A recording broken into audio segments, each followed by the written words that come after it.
हिंदुस्तान की सरजमी तरकीब का एक लासवाल सरिया रही है। इसी तरकीब ने हजारों फनकारों को एक मुकम्मल मुकाम तक पहुंचाया है। इन्हीं फनकारों में से एक बड़े पाए के मुसव्विर हैं कृष्ण खन्ना।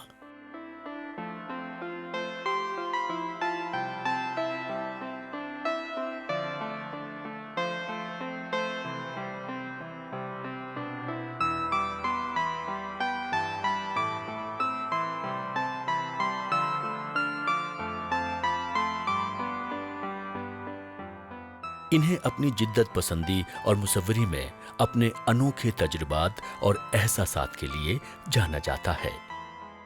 इनके दोस्तों में मुसव्वरी की दुनिया की वो हस्तियां शामिल थीं जो अपने मैदान के बेताज बादशाह समझे जाते थे।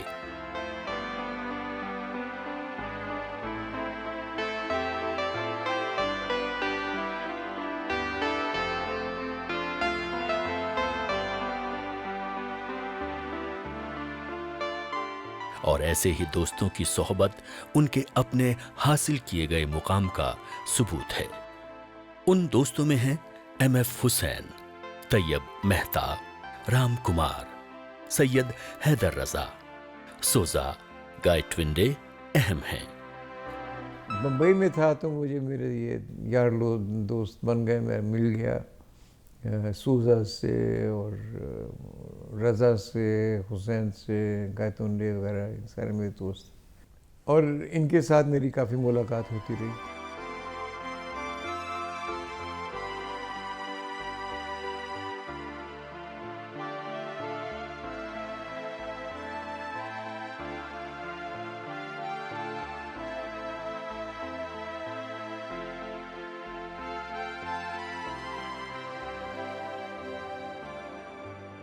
कृष्ण खन्ना को मुसव्वरी से एक फितरी लगाव था और उनकी इस फितरत ने उनके फन को औरों से एक अलग पहचान दी। मगर वो जानते थे कि जिस मैदान का उन्होंने इंतखाब किया है उसकी दौड़ आसान नहीं है।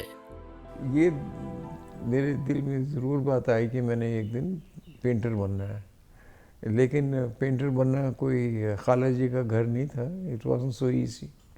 हो गई तस्वीरें वीरें तो कोई नहीं लेता था, कोई खरीदो फरोख्त नहीं होती थी पेंटिंग में काफ़ी। जिस जमाने में उन्होंने मुसव्वरी को अपना कारजार बनाने का अहद किया वो हर एतबार से एक मुसव्विर के लिए बेहद मुश्किल दौर था, क्योंकि उस वक्त हिंदुस्तानी मुसव्वरी की कोई इस तरह आलमी पहचान नहीं बन पाई थी जो उन्हें लाखों करोड़ों की आमदनी करा सके और अपनी तख्लीकात के बल पर जिंदा रख सके। मैं पेंटिंग करता था, मुझे याद है अच्छी तरह कि मैं मद्रास में घर सुबह निकल जाता था कोई 7:30 बजे, बैंक में पहुंचना कोई 8:30 बजे, 8:30 बजे, फिर वहाँ सारा दिन काटना, फिर वापस आना कोई 7, 7:30 बजे, फिर उसके बाद अपना खाना पीना, बच्चों के साथ खेलना थोड़ी बहुत, फिर 9 बजे तक ये होता था। फिर उसके बाद 9 से लेके 3 तक बिला नागा मैं पेंट करता था रात को, फिर सुबह फिर जाना, फिर अपना बैंक में।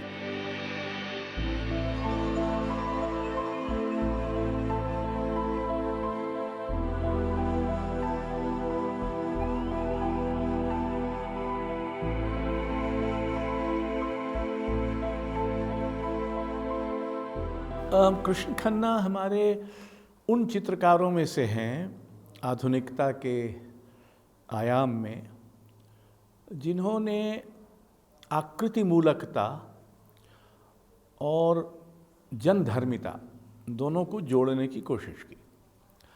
उनके यहाँ बैंड वालों के बहुत सारे चित्र हैं, उन्होंने ट्रक वालों के बहुत सारे चित्र बनाए हैं, और दूसरी तरफ उन्होंने द लास्ट सपर, जो ईसा मसीह का अंतिम भोजन था, उसका चित्र भी बनाया है। तो ये एक बड़े रेंज के कलाकार हैं और आकृति मूलकता को भी उन्होंने जिस ढंग से चित्रित किया है उसमें नफासत भी है, परिष्कार भी है और मार्मिकता भी है। यानी किसी व्यक्ति के या किसी घटना के मर्म को पकड़ पाने की ललित क्षमता, ये कृष्ण खन्ना में है।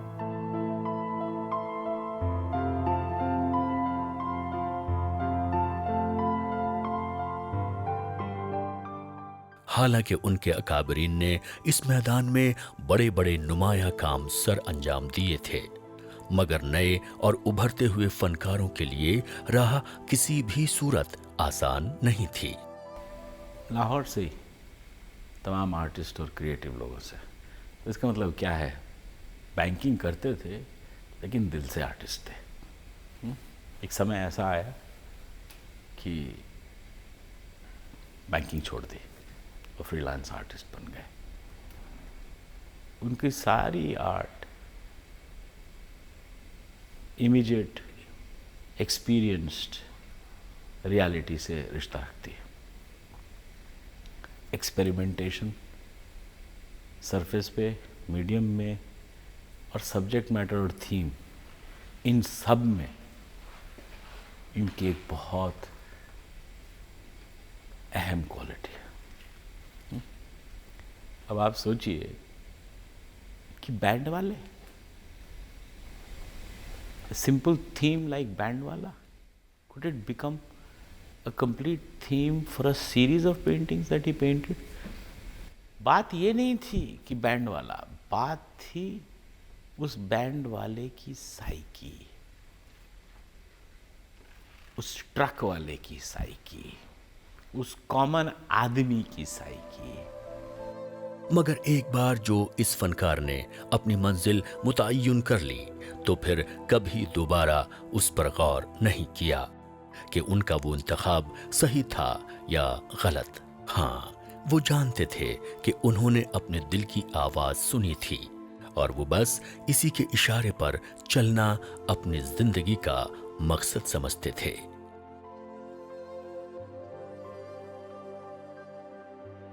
उनकी पैदाइश 1925 में गैर मुनक़सिम हिंदुस्तान में हुई थी। वो इलाका अब पाकिस्तान का हिस्सा है।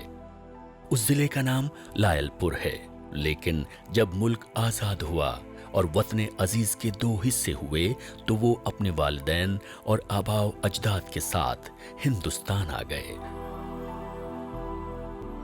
उन्होंने मुल्क के शुमाल में वाक़े पहाड़ों के दामन में बसे सूबा हिमाचल प्रदेश को अपना जाए मुकाम बनाया और उसकी राजधानी शिमला को अपना नया वतन बना लिया। हालांकि ये फैसला आसान न था, मगर हालात ही ऐसे थे कि उन्हें मजबूरन इस हकीकत को कबूल करना पड़ा।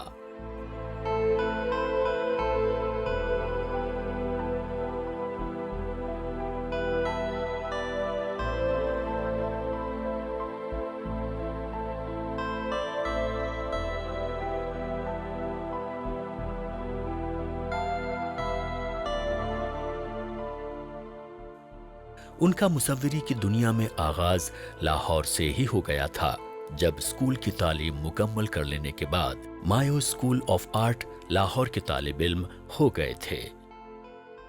तो ऐसे हुआ, फिर करता रहा मैं, फिर स्कूल में भी किया।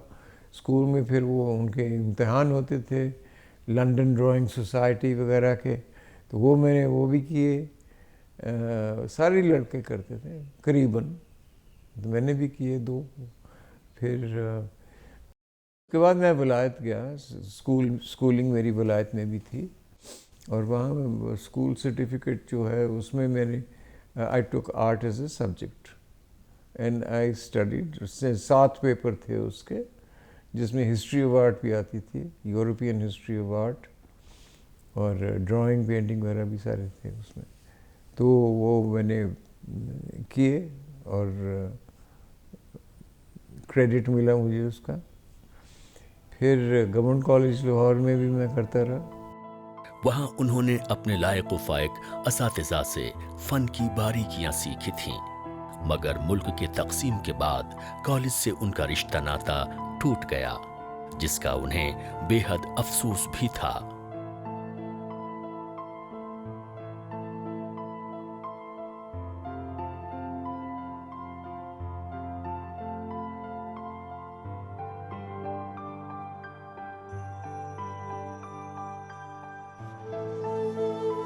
एक मुसव्विर के तौर पर उनके लिए रोजी रोटी जुटाना तो बहुत मुश्किल था, इसलिए उन्होंने एक बैंक में मुलाजमत कर ली। दुनिया के इस मशहूर व मारूफ बैंक का नाम ग्रिंडलेस बैंक है और आज भी दुनिया के बड़े बैंकों में शुमार किया जाता है।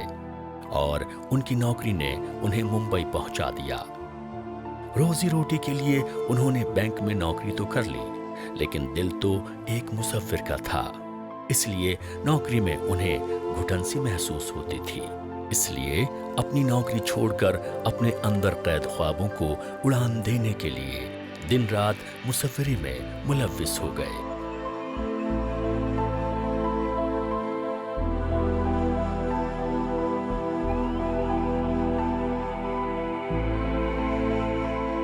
नाइनटीन 1961 में मेरा छुटकारा हुआ बैंक से और मेरी पहली नुमाइश वन मैन शो वहीं हुई, बॉम्बे आर्ट सोसाइटी अपना जहांगीर आर्ट गैलरी में। एक पेंटिंग बिकी थी, लेकिन एक आर्टिस्ट जो बनना है जिसने, तो उसमें अपने आप में पहले कॉन्फिडेंस होना चाहिए और ये नहीं कि अपने दोस्त यार या रिच फ्रेंड्स हों कि जो खरीदें, इससे काम नहीं चलता है, इससे कभी भी। उनके इस फैसले पर हालांकि बहुत से उनके बहे हुआ खुश नहीं थे और वो चाहते थे कि मुसव्विरी के साथ साथ बैंक में नौकरी भी करते रहें, ताकि उन्हें रोजी रोटी के मसले से दो चार न होना पड़े। मगर एक बार जो उन्होंने फैसला ले लिया तो कभी उसे बदला नहीं। आर्ट जो है ना, एक इंटरनल थिंग, ये ऐसे आर्ट कॉलेज में पढ़ने से ये आर्टिस्ट नहीं बनता है।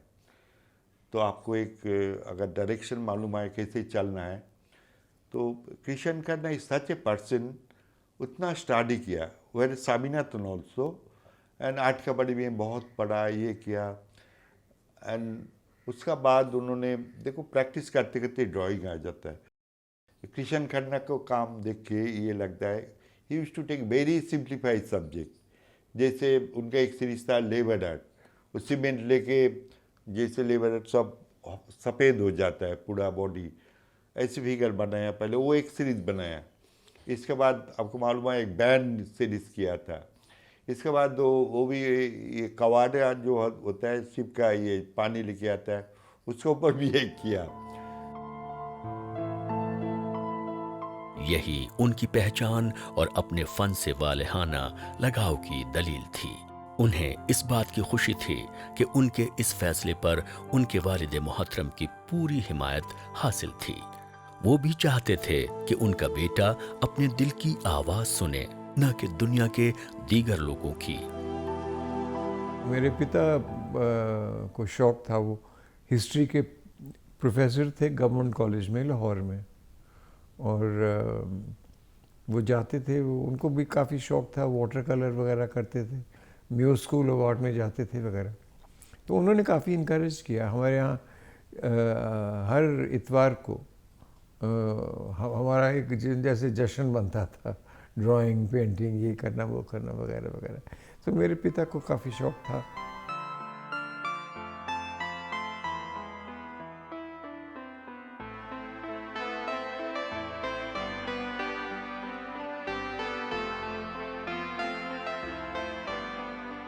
मेरी समझ में कृष्ण खन्ना सबसे इंटेलेक्चुअल आर्टिस्ट हैं।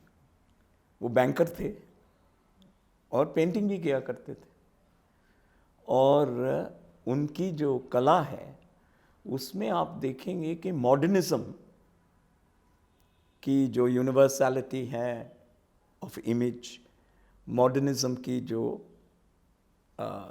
Use of colour, use of form, और साथ साथ जो इंडियन पॉपुलिज्म की गरीब जनता की कलाकृतियाँ बनाना, दोनों उनकी कला में जुड़े हुए हैं। और बाद में जैसे मेरा ख्याल वो आर्ट में फुली ऑक्यूपाइड हो गए, वो जकड़ से लेके बैंड वाले तक चले गए, बैंड वाले से लेके अपने दादा जो लेखक थे उन तक चले गए। तो कृष्ण खन्ना जकड़ से शुरू होते हुए हमें लिबरेशन का रास्ता दिखाते हैं actual musical, literary and artistic creativity में. That is his contribution to our present day art.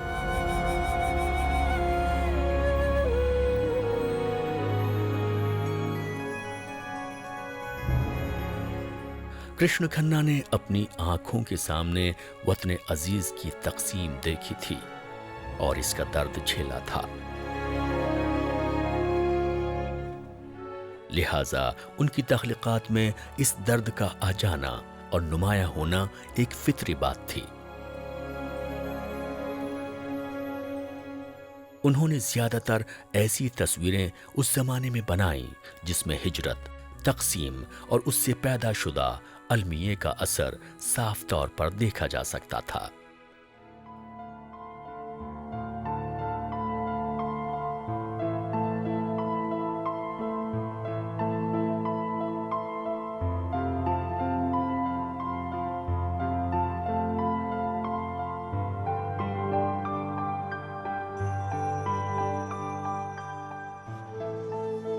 बहुत जल्द उनकी पहचान मुसव्विरी की दुनिया में एक संजीदा फनकार के तौर पर होने लगी और उनकी तस्वीरों ने फन के चाहने वालों के दिलों में जगह बनाई.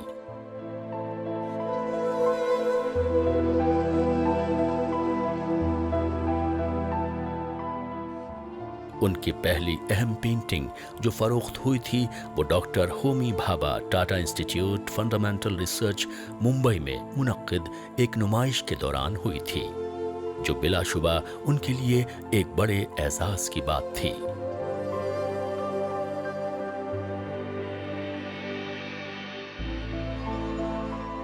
उनकी कामयाबी का एक असर ये हुआ कि उन्हें प्रोग्रेसिव आर्ट ग्रुप ने अपने ग्रुप में शामिल होने के लिए दावतनामा भेजा, जिसे उन्होंने पूरी खंदा पेशानी के साथ कबूल कर लिया.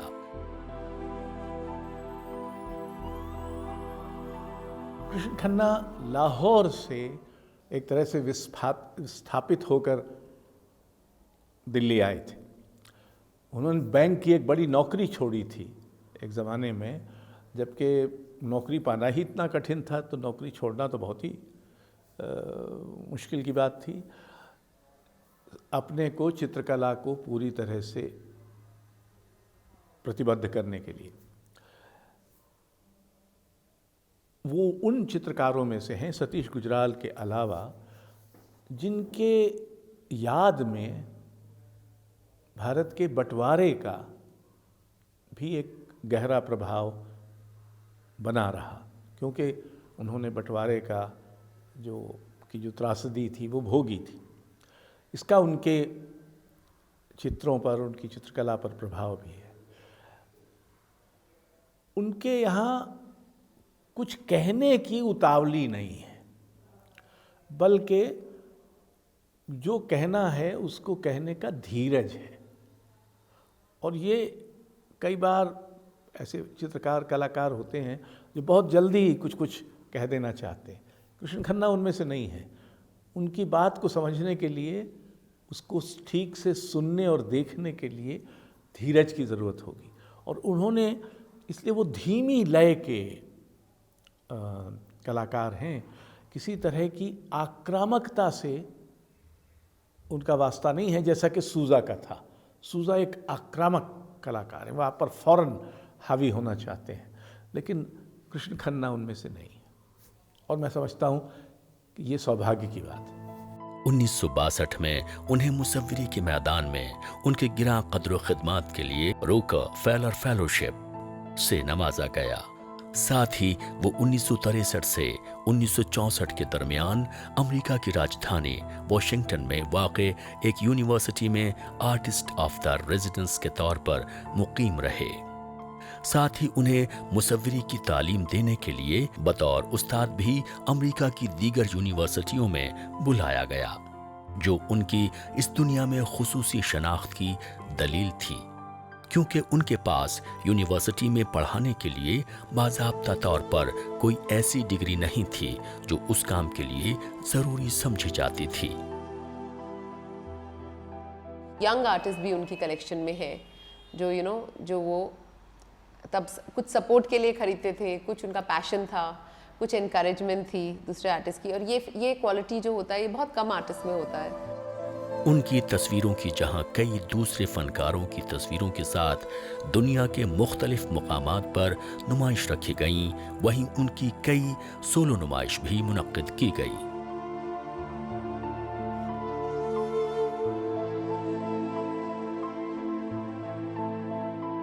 उन्नीस में उन्हें टोक्यो बायनियल के लिए मदऊ किया गया, तो वहीं 1960 और 1961 में साव और वेनिस बायनियल के लिए खुसूसी तौर पर बुलाया गया।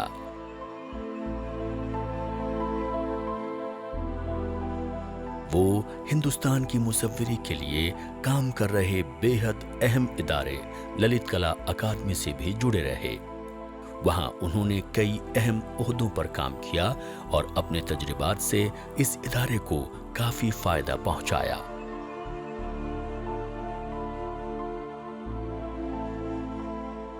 साथ ही National Gallery of Modern Art, Roop Shankar museum of Bhopal से भी वाबस्ता रहे। उनको एक मुसव्विर के तौर पर गिरा कद्र खिदमात के लिए हिंदुस्तान का बावकार इनाम पद्मश्री से भी 1996 में नवाजा गया।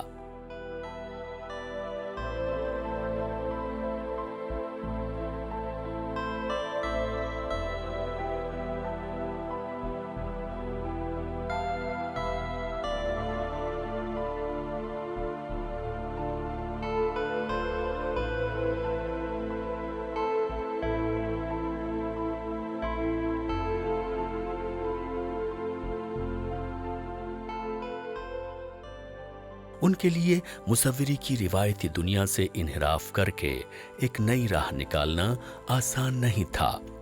उस जमाने में बंगाल स्कूल ऑफ आर्ट का काफी दबदबा था, मगर उन्होंने बहुत जल्द अपना एक नया असलूब हासिल कर लिया, जो उनकी अपनी एक मुनफरिद शनाख्त बन गया।